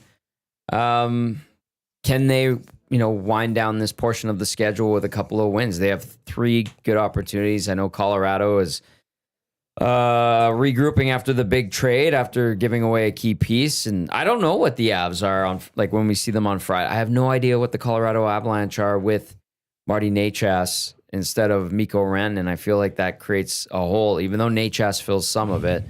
Are the Avs even with, what do they call them? The lumberyard in net, Wedgwood and Blackwood. And so I think 3 opportunities for W's this week. If they get 2 out of 3, that's pretty good. Top of the division, iron out some of the deficiencies. Defense, obviously. Do we get good performances in goal? I'm sure the offense takes care of itself. If you really want to throw in one other issue, depth scoring, right? Mm-hmm. See if we see some depth scoring from the Oilers this week. I think those are the things that most Oilers fans are going to keep an eye on. The Oilers have a game in hand on the Golden Knights, equal amount of points. So this is a chance to Oilers to take 2-point separation of the Golden Knights at the top of the standings. As for the Avs, a mixed results post trade. Because they lost that first game against the Bruins. They then beat the Rangers, lost the Islanders, beat the Blues, and then beat the Flyers. So they're on a 2-game win streak. But nothing crazy there. No losing streak, no winning streak. They got Canucks tonight. They got the Flames on Thursday. And then the Oilers on Friday. So the Oilers get them on the back end of a back-to-back too. Nice. Which does help them. So we'll see how the Edmonton Oilers handle this game tonight. You've got to win these 2. Yeah. Give yourself the ability to even lose that Colorado game. As you're saying, these are all winnable games. They are. You go take 2 of 3 though. That's what you want. To me, if the Oilers, you take 2 of 3 every set, you're happy. Yep. You're sitting in a good spot. So the Edmonton Oilers, if they win tonight, too, move to 3rd in the National Hockey League. Depending on what the Stars do. When do they play their next game? Stars play tonight against the Ducks. So What the lineup looks like yet? The team's on the ice right now. Yeah. Good timing. how would you play Skinner Pickard?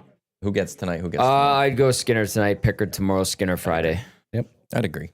Yeah. I usually like playing the starter in the back end of a back-to-back because the team is less fresh. So I'd rather have my starter to bail them out a little bit. But the Blues are a better team than the Blackhawks. If you can't beat the Blackhawks with the Pickard, then I have problems with you. So They should be fine with that. I would think so. I'll keep an eye on rosters, but Sarah Volley confirmed that these are the official logos being When did he bandied confirm about that? for the Utah Hockey Club, potentially the Mammoth, potentially the Outlaws. And everybody says these look like EA Sports NHL series logos. They do. They look crappy. When did he confirm though that it was? I think the Outlaws one has been on NHL games. That looks exactly Yeah. like the one Okay. from EA Sports. So he said. So I think you're seeing the tweet that says can confirm these are the official logos that have been presented. Yes. So he then followed that up a few hours later yesterday, going one note from the club. These logos presented in the survey to fans are not final drafts, which Okay. was clearly stated in the survey. In other Okay. words, what you see below may not be the final logo. Those were the logos sent to the fans as they voted. Yeah. But it might not be the final draft. Thank God. Really? Yeah. Because those look terrible. I like the Utah Hockey Club one. I do too, actually. If The there was one to pick Avalanche from, with the, Yeah. the Yeti. Okay, I like that, but the And name, the Hockey Club is the name to go with. that is a terrible name. It's an amazing name. It is No. the name. worst name. When What's Zach no? DeCum does I'm on Thomas. when side. Zach DeCum does a sports update, and at first I was like, oh, that sounds terrible, and I don't blame him for using it. The Hockey Club takes on the Montreal Canadiens tonight. Yes. Stupid name. Stupid name. That logo with that. I guess I that like was the logo. You Yeah, know who the logo. Hockey Club is? Nope. There's only one hockey club. Stupid. They're all hockey clubs. They are. But they're not. But there's only now one the Hockey Club. No.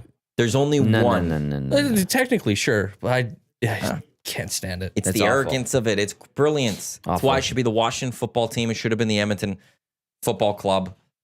Stick with those. It's brilliant. It also No. suits the city of Salt Lake so well because their teams don't make sense or fully. They are the Utah Jazz, which comes from New Orleans. They are the Real Salt Lake. They took that from soccer. Now follow a lead and do something different from hockey. The teams they have in that city are just they break the mold. Break the mold again. Oh my. Go with Utah Hockey Club with that brilliant logo. It's the way to do it. So that logo, I'm assuming they had for when they wanted to be called the Wasatch. Yeah, Or is it the Yeti? Which was the mountain range, and maybe they combined the Yeti with the Wasatch. I don't know. That's what it looks like to me. I didn't know what a Wasatch. me neither. And I didn't look even it know how up. to pronounce it. I was looking at the word and it almost gave me a stroke. Yeah. Okay. So that's interesting with the logo. Good thing that they're not. Well, the final. I think it's the initial look of it, but it doesn't mean like I don't know how much different it's going to be. Well, if they go with Outlaws, I hope they're not using that logo. That one is full EA Sports. Yeah. And I love that EA called them on it. The EA did? Oh yeah, EA Sports tweeted about it. No way. Oh, I'll see if I could quickly find it here. See, today's the day where if This you were would have there, been you could have perfect. been doing all that yeah. stuff. I But would we have got been you busy sitting here today. Oh. EA Sports NHL quote tweeted Frank going, "These logos look familiar," with a laughing emoji. Well played, EA Sports NHL So- Very series. well played. Yeah. We'll see what they can do with it. They just go with the hockey club. Go with the hockey club. Mammoth is actually not bad, to be honest with you. Clear 2. Yeah. Clear 2. Outlaws. UHC. UHC. Oh, UHC. I do like that though with the Yeti at the bottom of the mountain range. That's pretty cool. And that's what is also ridiculous is they couldn't get Yeti because of Yeti The mug. mugs. In 2 years, nobody will be talking about Yeti mugs. Well, I also don't understand how they could get how you could get a trademark of a mythical thing like that, and no one else can use it. I'm just don't know. fascinated by that. Like, But even the Golden Couldn't- Knights, couldn't the NHL have stopped Stanley Cups at some point? Be like, we have the Stanley Cup. We got do they not have trademarks for Stanley Cups then or something? I don't know. That's and honestly, if you're Yeti, you couldn't come onto there was literally no agreement you could come across. well, the Golden Knights had to do it with I college believe- team. Yeah, the college team and the Army. Oh, yeah. Because there's Black Knights, and Bill Foley, the owner of the Golden Knights, has a military background, and so they had to make an agreement with the college team and the The military. Kraken's first partner they announced was Kraken Rum. Brilliant. Yep. They had that partnership ready to go. They went with it. Like if I'm the Yeti company, I want people to hear Yeti more. Oh yeah, you're gonna be named the Yeti. Yeah. Yeah. Let's work on a small partnership. We'll do some UHC or I guess it would Utah Yeti stuff. Put our But logo now, on your thing. every time people are talking about hockey in Utah, they're going to be thinking Yeti, and it's just top of a mind that if you actually just that one person had to think of, hey, I need a cooler. Oh, the Yeti. Like maybe it comes top of mind. Like I don't know. It's extra promotion, Right. That Right. I don't understand why Yeti would be against it. They must hate hockey. I'm just going that way. Let's run with that. They hate hockey. They just hate hockey. I like that. Maddie, this is from Jasmine. The name is not fun, especially for a new franchise. Stop being so basic. Thank you, Jasmine. No, it's. I'll stand by it. I'll go this far. You guys don't understand the brilliance of the Utah Hockey Club. You guys don't understand how awesome that would be to have the arrogant, like the Toronto Maple Leafs, the Montreal Canadiens go up against the Utah Hockey Club. And who's the hockey club in that one? It's Utah. This brand new franchise, they're the hockey club of the National Hockey League. The arrogance that you have is outstanding, and you stick with it because there could only be one. No one else could go do it. There can't be a second hockey club. Technically, Montreal Canadiens are Club de Hockey Canadien, so. Yeah, well, technically, though. But you're not going to go to Atlanta and be the Atlanta Hockey Club. That's the thing. You could be the first to do this and have that arrogance. This is, Jasmine, it's going over your head. That's all it is. It's not basic. It's just going over your head. Stupid. Call you out on that one. Just go back to Vancouver, Jasmine. Go back home. Oh. That's very ouch. That's okay. She's in tomorrow. She'll yell at me tomorrow. Good. I look forward to The that. official drink of the EST Hangout is the Finnish Long Drink Legend of 1952, a drink unlike any other sparkling refreshment, real liquor, longdrink.com/Canada, where you can go and find a postal code or enter your postal code and find a liquor store nearest you, which will have the long drink in stock. Also a rink sponsor of the upcoming EST Fun Spiel, which will be taking place February 15th at the Shamrock. By the way, I have a couple of ring sponsorships still open. If anyone would like to jump in, $250, but we got a couple of rink sponsorships where a rink would be yours. Just get in touch with me, Matt at edmontonsportstock.com, or shoot me a text right now, 780-218-9999. Jason Leduc, why do they have so many FCs then, Maddie? Horrible take. Are you talking about soccer teams having that? They also have names, though, to them. So that's why it's... But that's the soccer culture. You're not going to do it. Like, no one else is going to do it in North America. That's the thing. Everyone rips the Riders for the two Riders. Did you know there's two Rough Riders? There's the Ottawa Rough Riders and the Saskatchewan Rough Riders. Yes. You didn't know that? Well, I wouldn't have, on a multiple choice question, I would have got it. Short answer, probably not. Stand with it. I stand with it. UHC. And I'm glad it's still one of the finalists. God, what a terrible take. Mm-hmm. It's what I struggled with the PWHL with. When they Which came part? in and they were just all The generic. Yeah. And yes, we're going to get to it next year, but the just plain Are you Montreal, saying you don't like Toronto. the Toronto Scepters, New York Sirens, Ottawa Charge, Montreal Victoire, I would rather have that. and Minnesota? What is it, Minnesota? Frost? Frost, yeah. I didn't like their logos. Yeah. Logos were tough. It was just generic. But It was a I would rather- PR team somewhere in New York created them. I don't like Yeah. that. I'd rather that than just plain Montreal Yeah. across. Yeah, they weren't Yeah. the Montreal Hockey Club. Yeah. They need to be the hockey No. club. Stop it. Be unique to North America. Be unique to this sport. That's unique. What, the Mammoth? We already have the Mammoth, Colorado Mammoth, and NIL. Jason Leduc notes that Yeti did file a dispute in court, so Utah, the hockey club, backed out.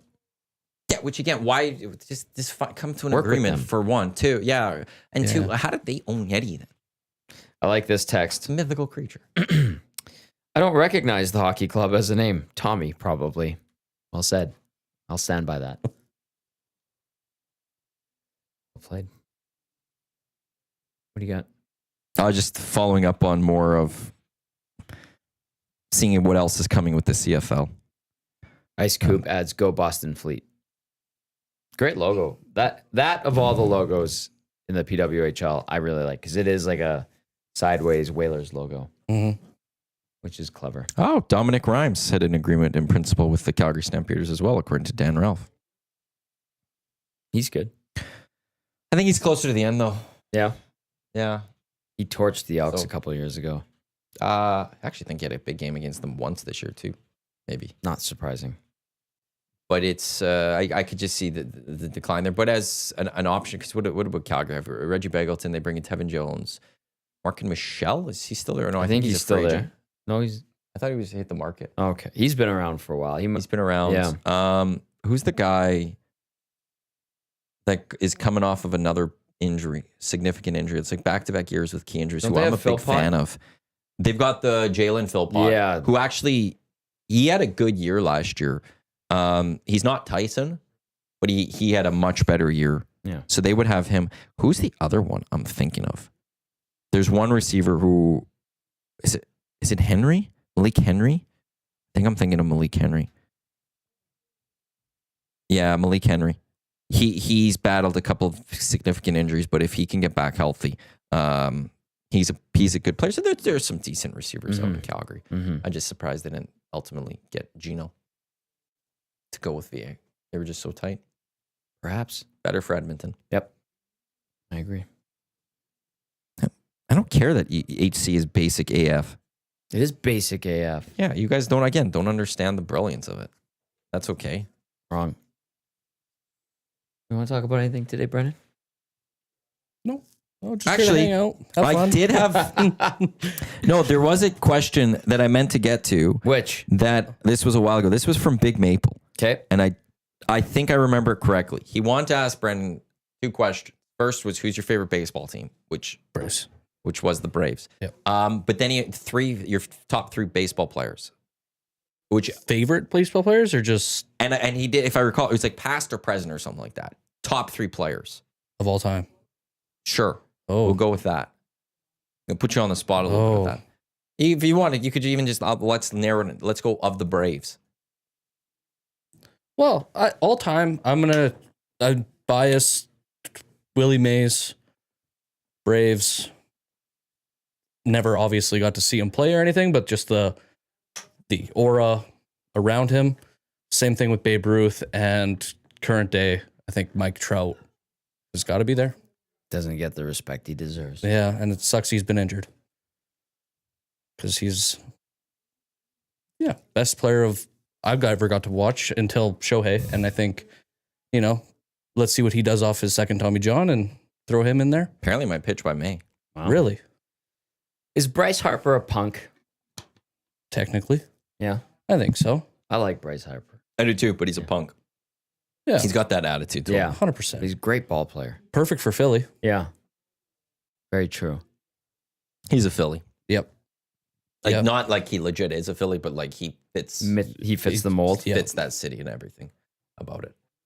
Yeah. I like Acuna Jr. Me too. Him. But he's battled some injuries. Really bad ones too. Yeah. Just not.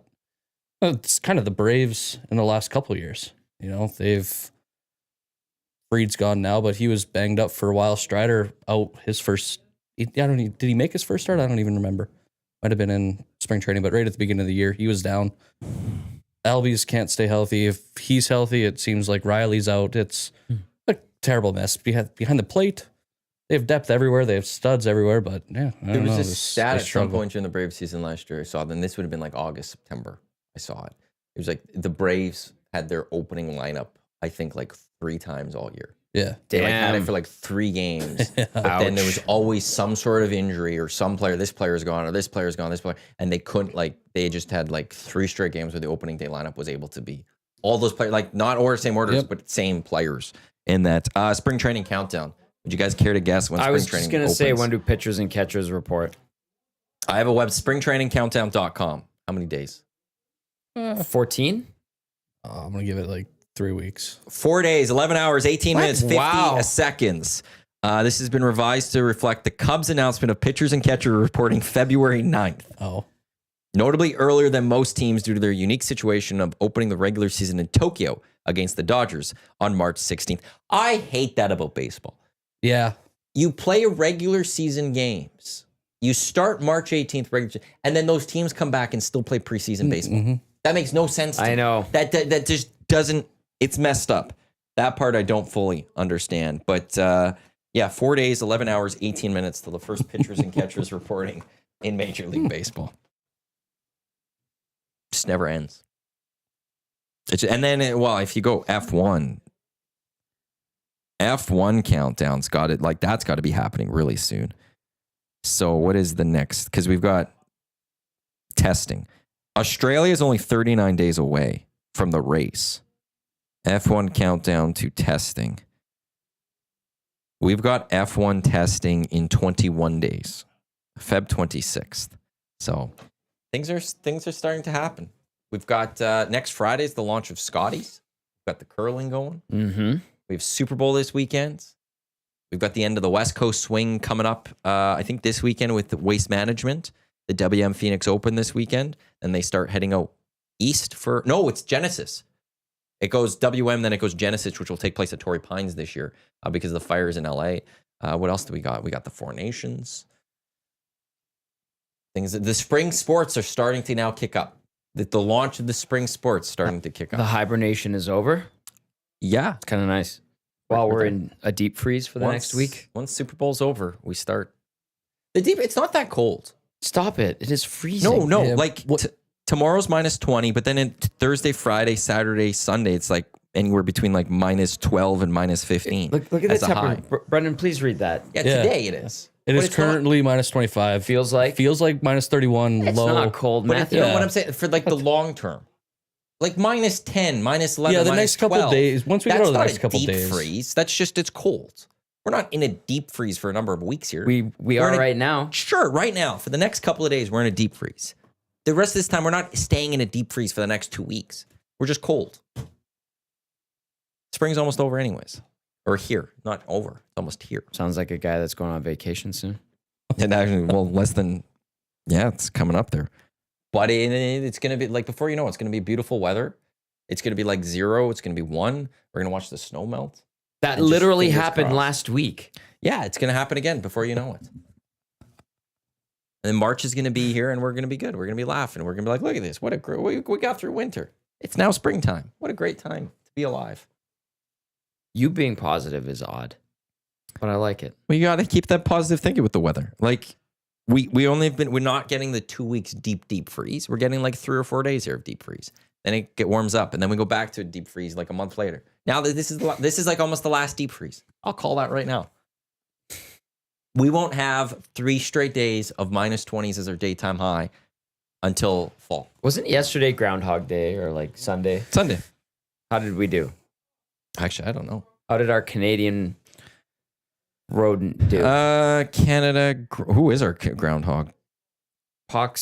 No, it's Oh, there's Bertrand the groundhog. I don't know. the headline I have is Willie, Fred, and Sam at odds over spring's arrival. Oh. So we don't know. Ontario's Willie, Wiarton Willie, reportedly did not see his shadow on Sunday morning, which is good news for people tired of wintry weather. Nova Scotia's something Sam and Quebec's Fred Lamermotte Le Marmotte. saw their shadows predicting a long winter ahead. So we are closer to Ontario than Nova Scotia and Quebec. So Yeah, I'm going to go very with, close to I'm going with Ontario. Willie, and Willie says spring's here soon. We've had a very mild winter, except See? for right now, where Paul chimes in via the inbox and says, Iwanyk does not recognize this cold. No, I do recognize this cold. Chris also saying, I remember Maddie telling Tommy and Belsey that we're done being cold. And look now, no. I did not say that. You did say that. I did not say that. I said we're almost done. I said we've got like 6 weeks left. There could be cold in January. There's a cold spell coming in February. But once we get to March, it's over. Basically, we're not getting a major snowfall and we're not getting the minus 20s. That's what I said. I said we're almost done. And mentally, we're almost in March. That's where you have to think about it. I didn't say we weren't going to get cold in February. I never said we weren't going to get into the minus 20s in February. I said March is going to be here and then we're fine. That's what I said. So you cannot put this one on me. Chris, you cannot put this one on me. If it happens in March, you can feel free to put it on me. But for the first couple of weeks, I'm in Mexico, so I don't care. You can't put this one on me because I said it was. I'm not saying it wasn't going to happen in February. So the follow up. Do you not recognize Balzac Billy? WTF? I looked from the first thing that popped up was only there was Billy, 3. if that's really a rodent that we recognize. Balzac Billy 2025. I don't Yeah. know He why. predicts early spring. Nice. Boom. And Balzac's close to here. Closer than Predicted. Ontario. Hey, Yeah. that's right. Yeah, he says predicts early spring. So boom, see Balzac. I was on this before Balzac Billy. I predicted this in January. Your revisionist history is through the roof right now. It's not revisionist history. I specifically said March. It's going to be fine once we get to the first week of March. January, February could be crap, but February is a short month. It's 28 days. And look, we're already how many 4 days through days this? through it. 4 Oh. days in. Today we're almost done. Today basically. Today's basically over. So now that's 4 days. We have 22 days. Well, no, that's not correct. We got 24 days left in the month. That's it. And then the weekends, like Super Bowl Sunday. Do you really count Super Bowl Sunday? Like, it's just a fun day. That one you could throw away. The fun spiel is going to fun time. We could throw that one away. Really, we're down to 22 days left in February. That's what a And stretch. then it's nice. And then it's going to be fine. You're going to go on holidays to somewhere tropical. I will be. Mm-hmm. Matt Hyman wants to know, what can Bombers fans expect from Jarius Jackson? He's a QB coach there. Is he just QB coach or is he That's also what I OC? saw. I saw a QB Who's their coach. Double check that. While you check that quickly, portions of this hour brought to you by the High Product Marketing, official merch partner of EST, promotional products that bring the buzz. Check them out at highproductmarketing.com. Quarterbacks coach Just QB coach? so far, yeah. QB coach I would trust. I don't know.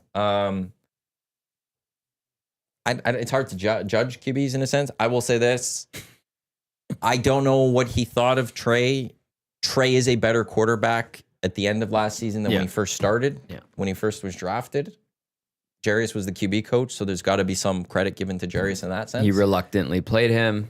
Reluctant play, but like throughout the years, we've seen the growth of Trey, and some of that has to go just specifically to Trey, but also I will have to give it to the QB coach, and that's, he learned at times to stay in his pocket. He learned at times to just not run. Mm-hmm. His arm accuracy, like it was getting better. Yep. I will give a little bit of that to Jarius. I don't think Zach Claris needs that much coaching, Right. and it will be who's their backups, and that's where I'm going to judge Jarius, I guess, with them. Let Zach cook. Can you read that one from Dudley via the inbox? Go for it. Tee it up, though. You got to be like, this is Dudley from the inbox. This is Dudley from Paris Jewelers inbox. Nicely done. At 10:47 a.m., he announces that the day is almost over. Correct. Shaking my It's head. pretty much almost done. Like it's pretty much almost done. Before the Oilers game's at 6:00 tonight. Like we're almost at the Oiler game. Tom's show is going to be on right away.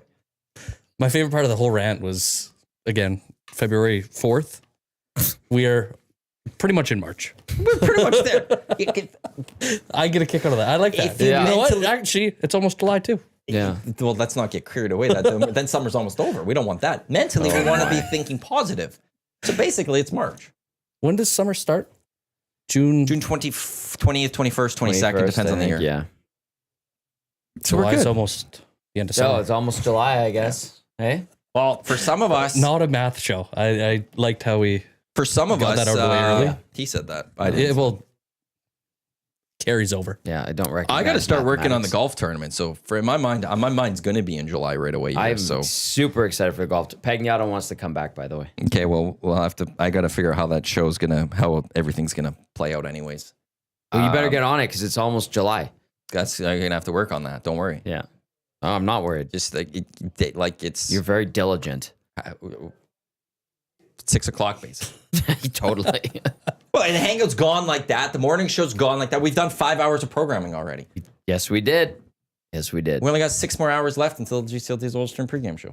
7 Like we're hours already total. halfway through, almost the EST day before the Oh. GCLT's Oilstream pregame show. By the way, GCL Diesel Oil Stream pre and post game show live on location at Boston Pizza Westgate tomorrow night. 6:30 p.m. We're on the air for the pregame show. We're like Join us. hours away from that because the day's almost over, and it's like I better get over there. We do got Lock Shop coming up. We do got 2 guys and a goalie. We got EST afternoons. We got a 2-hour Reed Wilkins show with Jay Milne because we do got the GCLT's Oilstream pre and post game shows tonight with you and Hernan. 6:00 start. Tomorrow it is a 7:30 start because there's a doubleheader on TNT. That's There right. is Bruins, Philly?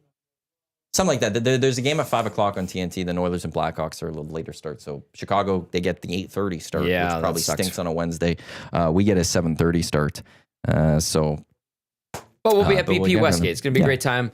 Always a ton of giveaways. Tony and his tickle trunk jersey. I mean, they're having a Super Bowl party there as well. I want to give them some love. They have a lot of great giveaways. You buy a drink, you get a ticket, and you're automatically in the prize draw. He's found a whole bunch of Heritage Classic gear that he's got. We gave away a Heritage Classic jersey earlier, an Oilers home and away jersey earlier. Hoodies at the time that you guys gave away Heritage in the past. Classic hoodies, a lot of great golf stuff like Travis Matthews stuff, men's and ladies stuff. We've given away cooler, speaker systems. Tube Socks won a record player. And it's always a good time. Game day specials, $5 off medium pizzas and $1 off Molson and Coors beers. I think tankards, or is it pints? I can't remember. Great time. And Belzy is on tonight for Cass, by the way. The hashtag Free Tommy. No, let Tommy live. Let Tommy live. That's the hashtag. Yeah. Let Tommy live. Yeah. I should update the poll. I don't know if I'll have to go look. Did Trev put up the poll on the YouTube? Now. Well, I don't know if it was ever went up on YouTube. How was your second hangout? Quiet again. Yeah, but your hands seem to be more comfortable, which is important. It is important. Yeah. So based off the Elks offseason, what is your interest in the Elks 2025 season? Throw this up on Twitter. 67% say more, still 1% say less, 18% same but interested, 14% same but don't care. So 85% of people are either more interested in the Elks season or are already interested, and it's the same level going into this upcoming season. So hopefully that does hold. I agree. I like that. So you're going to have like 20 games or 20 friends go to every game now? Well, start with like 5. Okay. Not bad. We're going to have to... We'll work our way to 20. We'll work on you. We'll work on you on that. I just heard a little bit more. Is there any other CFL news? I thought I heard Hernan yell something before we get off the air. They're playing basketball back there. There's a lot going on back there. There's a lot going on back there. So Joaquin's here now. Tomorrow on the show, Jasmine will be in, and then Sean Bell will grace us with his presence. Lovely. It's going to be a fun hangout. It's almost happening. So it's almost time for the hangout. So don't go too far away. Yeah, no kidding. On behalf of Brendan, Tommy, Matt, I'm Matt. Thanks for tuning into the EST Hangout, presented by Sentinel Storage, live right here at Edmonton Sports Talk, your clear choice for Edmonton sports. Thanks to everyone for tuning in, for listening, and for listening to us wherever you get your podcasts as well. As I've already mentioned, Lock Shop coming up in just a few minutes. Don't go anywhere and enjoy the Oiler game later tonight. Look at this. Let's go. There you go, right in front of the camera. First-time guest, long-time listener, fan of the original draft commissioner. Welcome to the EST Hangout, presented by White Claw Hard Seltzer. The difference is clear. Matt Iwanyk, Tom Zola with here, joining us today.